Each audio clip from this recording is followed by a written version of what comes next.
This exercise is called a dead bug, I suppose, because it looks like a bug that's dying, albeit in a very coordinated manner. Let me give you a quick summary of what's going on here, and then I'll go into more detail.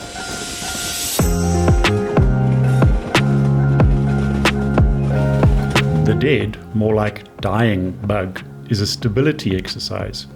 It is what I like to call okayish because it involves movement, unlike a plank. However, it does not challenge the sense of balance, something that's important in making your stability training more functional. Dead bug is not a proper abdominal strength exercise because there is zero range of motion in the abdominal muscles.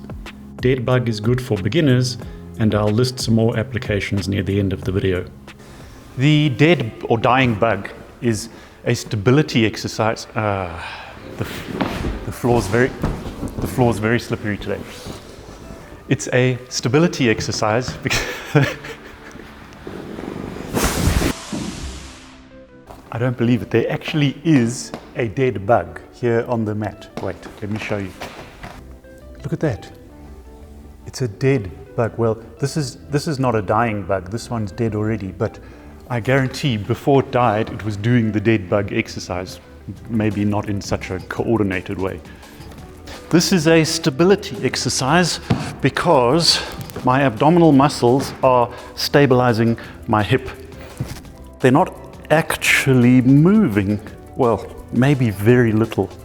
Good stability exercises, and this is something I say all the time, involve balance and movement because that makes them more functional. And by functional, I mean they simulate movements of everyday life and sport and recreation. So check out, is it on that side? This video where I talk a lot about stability. This involves movement, but not balance. Look, I can balance here all day. It is better than something like the plank because I'm not using movement or balance here. Oh. Right, so when I'm doing a plank, we need to take into account something called the SAID principle. Specific adaptation to the imposed demand, and I speak more about it here. So what that means is that the body adapts to what you give it. So if I do this, I am in this position only, I'm not moving around, so I'm going to get good at stabilizing in this position only. Whereas if I move around, that's going to be much more functional because now forces are acting in different directions. So this little thing that I just made up here is already more effective than a plank. If I'm doing the deteriorating bug, there is some movement.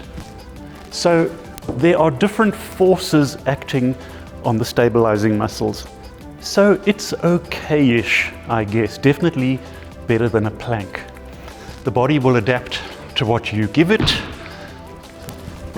So it will adapt to stabilizing with some limb movement and with my center of mass shifting a little bit out of my base of support. Something more. When I do this movement, my spine is in its neutral position. In other words, it has a slight curve. My hand can fit underneath there. So the diminishing bug will improve, albeit very slowly, your stability while your spine is in its neutral position. And that's what we need, obviously, because if you're going to maintain your spine in any position, make it the good position, the neutral position. So for this reason, the dying bug is okay-ish, I guess. The suffering and gradually fading away bug is not a strength exercise. You can see it's an arm and leg movement, right? So, but it's just too easy, so it's going to do nothing for my arms and legs. It's also not a strength exercise for the abdominal muscles.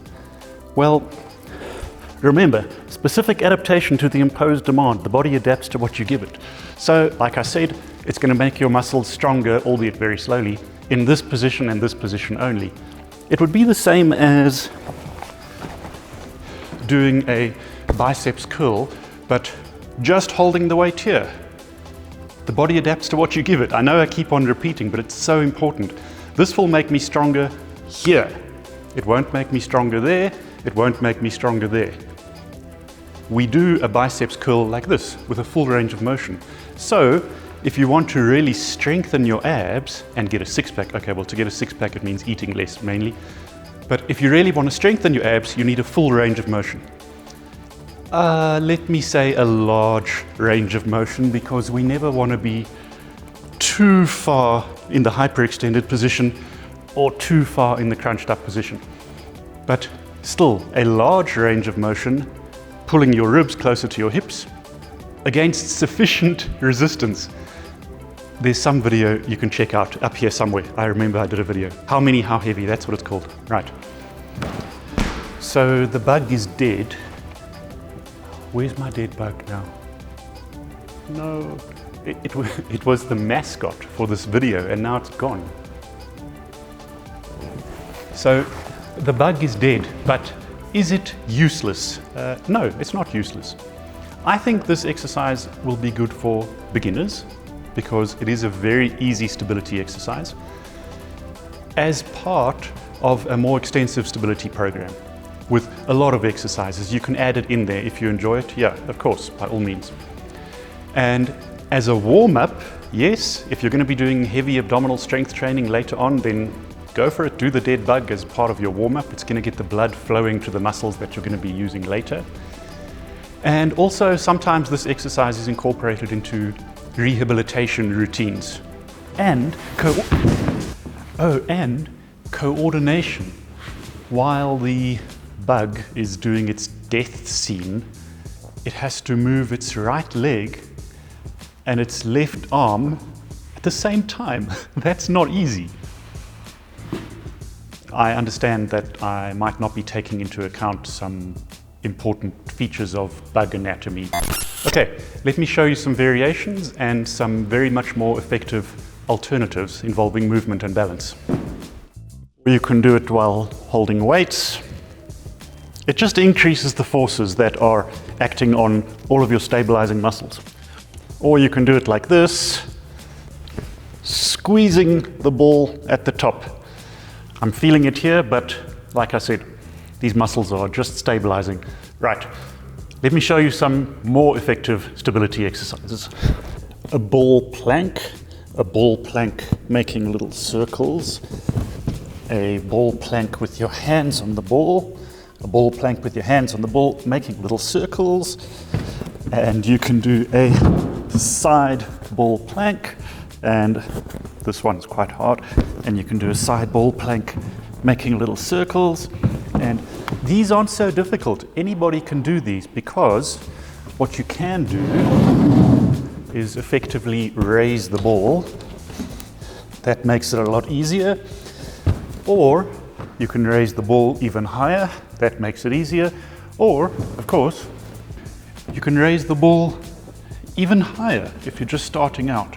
So there are always ways to make these things easier. I can even do my side plank here. Or you can do this one. You can just hold or roll the ball in small circles. This is shifting my center of mass outside of my base of support. Again, check out my video about stability, the one where I'm in the forest. You can hold it there with one leg up. Now watch, I can shift my leg to the side. Now, that's challenging. Fantastic stability exercise. Now, have a look at my version. I've secured this ball, it can't possibly roll, nothing can possibly go wrong. I've had to come off the floor because it's a little bit slippery. Okay, so, as you've probably guessed, I'm going to do the suffering bug on the ball. Right. Don't let your spine hyperextend, keep it in the neutral position, and let's go. There we go. You can see that just to stay on this ball, my core muscles are doing a lot of stabilizing. There are forces acting in different directions because I need to keep my balance. There we go. And nothing actually did go wrong. Amazing. I found it. Oh, it's been even more squashed. It's disgusting.